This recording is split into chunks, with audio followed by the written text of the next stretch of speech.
Welcome back, viewers. You're watching Speed News. I'm Shubhan Charna. Let's get started.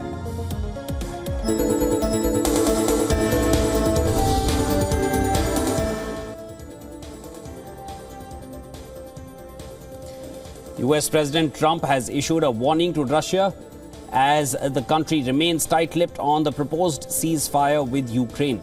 Trump said, financially, the US can do things very bad for Russia, things that would be devastating. When asked about the possibility of Washington imposing sanctions to pressure Moscow into accepting the ceasefire with Kiev, Trump was speaking in the Oval Office during a visit by Michael Martin of Ireland. The US president said that negotiators were headed to Russia for talks. US Secretary of State Marco Rubio said that Washington wanted Moscow's agreement with no strings attached. On a plane heading to a G7 meeting in Canada, Rubio said that's what the US wants to know if Russia is prepared to do it unconditionally.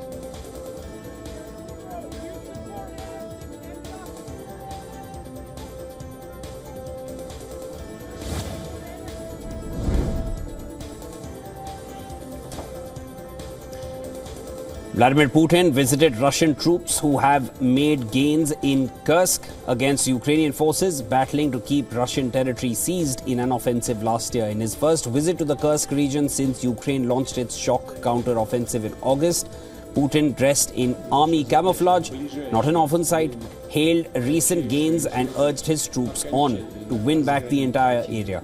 Putin urged the army to fully liberate the Kursk region as Ukraine hinted it is pulling troops back in the face of rapid Russian advances. Chief of the General Staff Valery Gerasimov told Putin that Russia's forces have retaken 24 settlements in the border region over the last 5 days. And minutes after footage of Putin's remarks aired on Russian state TV, Ukraine's army commander suggested that his troops were pulling back.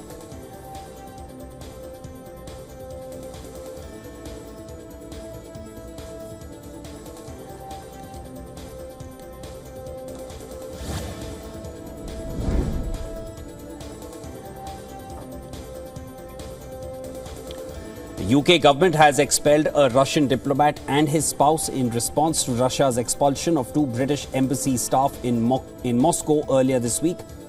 On Monday, Russian authorities leveled allegations of spying against 2 British diplomats and decided to revoke their accreditations. Without offering evidence, Russia's Federal Security Service accused them of engaging in intelligence and subversive activities that threatened Russia's security. They were given 2 weeks to leave the country. Slamming Russia's action, UK's Foreign Office claimed that for the past 12 months, Russia pursued an increasingly aggressive and coordinated campaign of harassment against British diplomats. They claimed that accusations leveled against its diplomats were false and fabricated. UK Foreign Office claimed that Russia wanted to close its embassy operations in Moscow and did not care about escalation.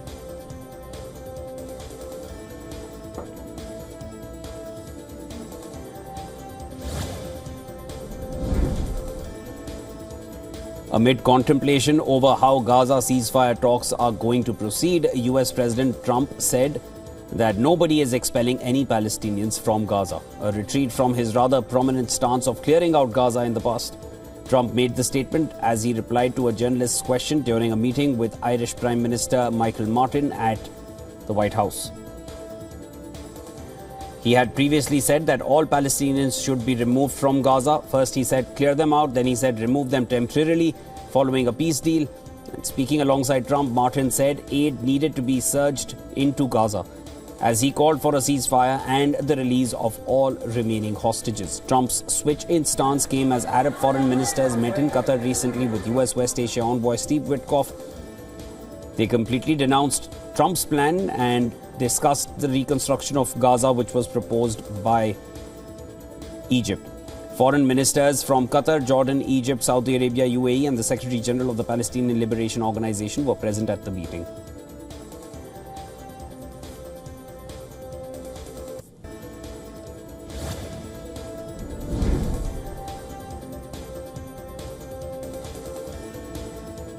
A fresh round of Gaza ceasefire talks also began in Qatar with Steve Witkoff, the West Asia envoy for Trump, present in Doha for the mediations. Efforts are underway to secure a ceasefire as Gazans await aid shipments blocked by Israel to put pressure on Hamas. The UN has warned that supplies of aid are at risk of running out in Gaza. Israel halted aid deliveries 11 days ago, and the head of the UN Humanitarian Affairs Bureau said that 11 days is already 11 days too long to prevent aid from reaching civilians who so badly need it in Gaza. In response to the aid blockade, Yemen's Houthi rebels announced that they will resume attacks on Israeli shipping. Hamas has praised the Iran-backed Houthis for the move, calling it a demonstration of true commitment to the Palestinian cause.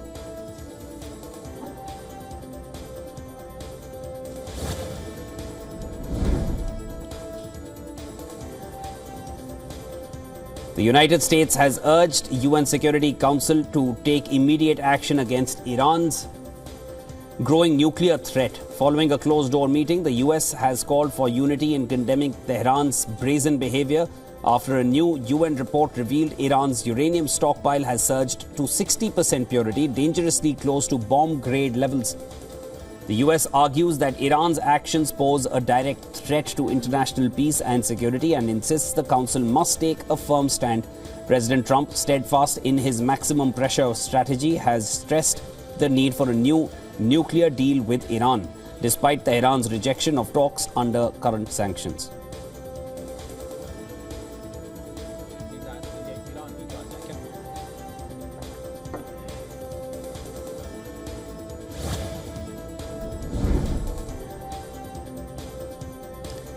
Canada's Liberal Party leader Mark Carney will be sworn in as the next Prime Minister of Canada on Friday morning, marking the final day of Trudeau's more than 9 years in power.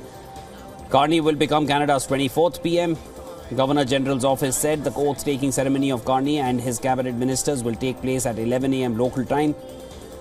Former central banker Carney, who led the Bank of Canada and Bank of England, was elected leader of the Liberal Party of Canada on Sunday.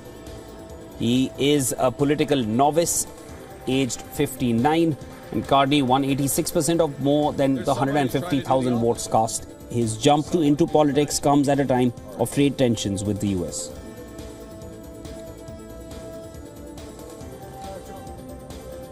Welcome to the bank's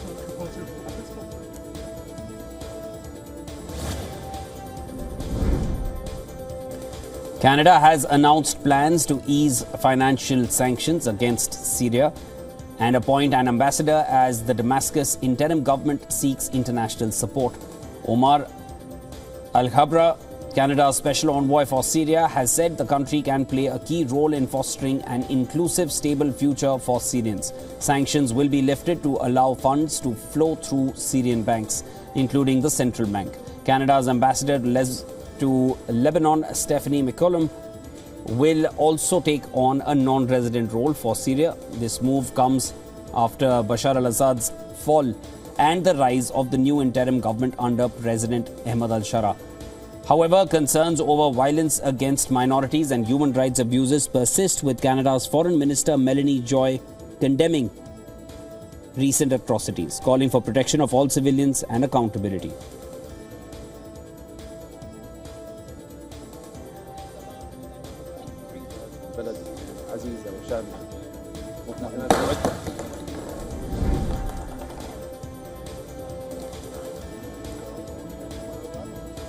Starliner astronauts Sunita Williams and Butch Wilmore, who are stuck aboard the International Space Station for over 9 months, may have to wait a little longer to return home, as the launch of Crew 10 has been postponed due to a last-minute technical issue.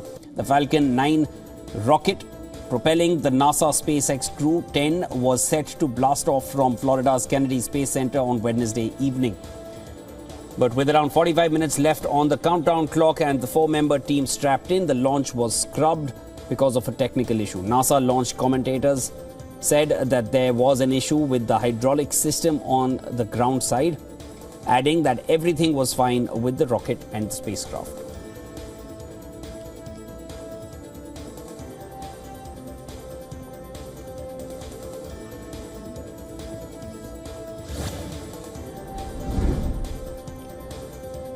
Pakistan's Prime Minister Shehbaz Sharif will visit Balochistan today to chair a high-level security meet in the province following the attack on Jafar Express. Pakistani authorities said an insurgent attack on the train carrying over 450 people has ended, with all 33 assailants killed following a 30-hour siege.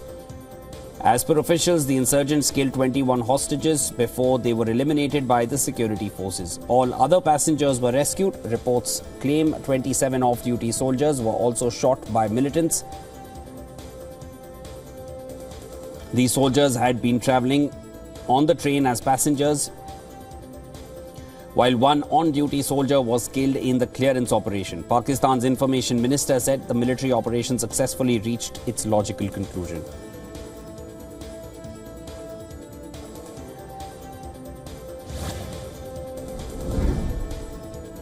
And in India, Tamil Nadu Chief Minister M.K. Stalin has yet again hit out at the central government, calling its national education policy a Hindutva policy aimed at promoting Hindi than focusing on overall development of the country. Speaking at a public meeting organized by the DMK party in Tiruvallur, he also called the delimitation process a threat to India's cooperative federalism and democratic values, as ruling DMK organized meetings across Tamil Nadu against the centre's proposed delimitation exercise and three-language formula under the theme Tamil Nadu Fights, Tamil Nadu Wins.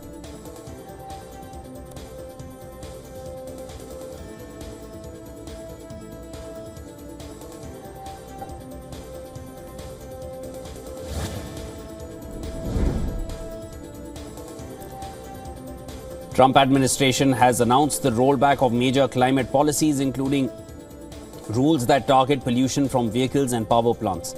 This comes as a major blow to America's progress on clean air, clean water and climate action.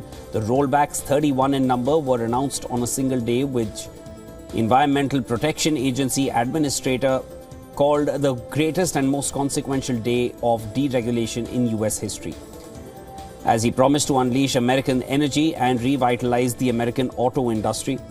Among the most significant of them is revisiting a 2024 rule that requires coal-fired plants to eliminate nearly all their carbon emissions or commit to shutting down altogether, a cornerstone of former Democratic President Joe Biden's climate agenda.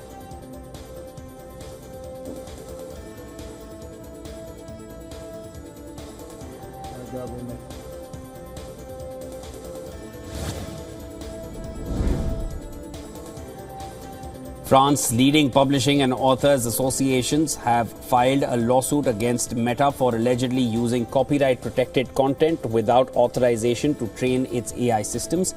The French publishers and authors have accused the tech giant of alleged copyright infringement and economic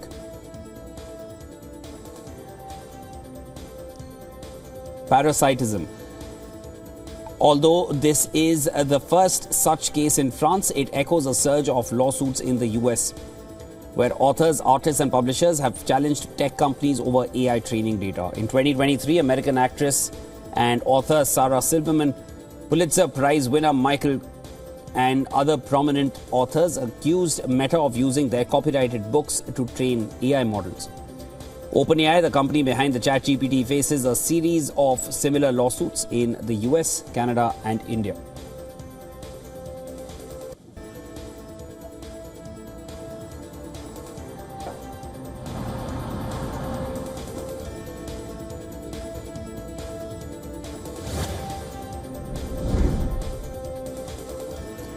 China has unveiled its latest breakthrough in robotics.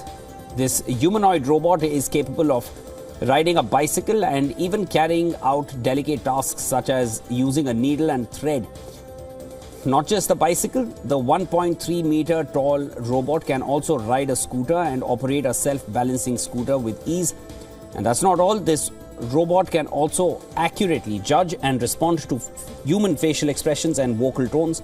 The robot can also rely on its own intuition to solve problems and respond to unforeseen challenges. For example, it can learn to pour water simply by watching videos of humans doing so.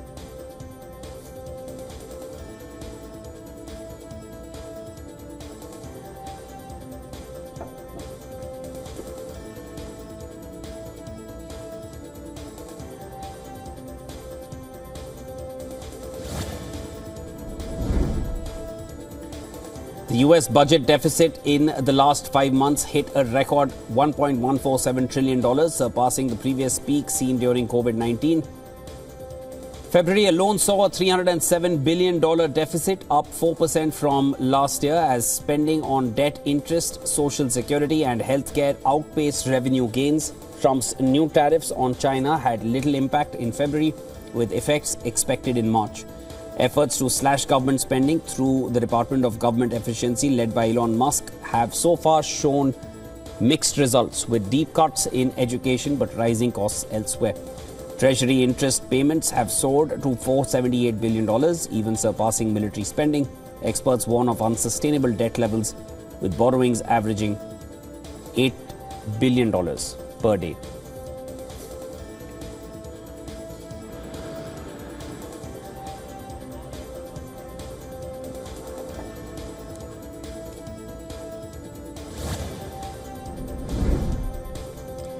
Brazilian egg exports soared 57.5% in February as the US turned to imports amid record high egg prices caused by avian flu. The US imported 503 tons, a 93.4% surge, after easing restrictions in January to allow Brazilian eggs for processing. Other key buyers included the UAE, Japan and Mexico. Despite the spike, exports still account for less than 1% of Brazil's massive egg production, projected at 59 billion in 2025. While Brazil's all-time export records stand at 37,000 tons in 2009, ABPA expects 2025 shipments to hit 30,000 to 35,000.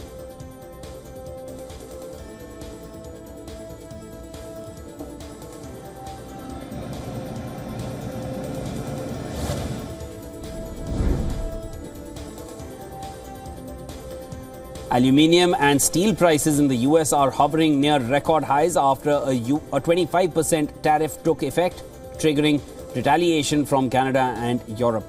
Tensions escalated as Trump threatened to double tariffs to 50% after Ontario imposed duties on US electricity imports, but both sides later withdrew the extra levies. The US Midwest aluminium premium spiked 20%, marking a 70% rise since the start of 2025. Steel prices also surged, hitting the highest level since early 2024. Meanwhile, European aluminium premiums have dropped 35% as excess metal is redirected.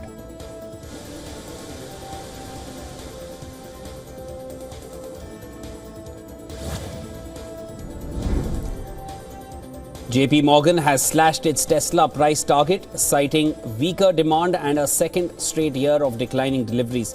The brokerage expects Tesla to deliver 1.78 million vehicles in 2025, down 1% from last year.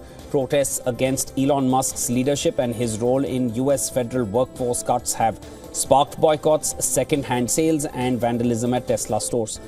President Trump has declared violence against Tesla dealerships as domestic terrorism. Tesla shares, which surged after Trump's election win, have erased most gains, suffering a 15.4% plunge on Monday before recovering 10%.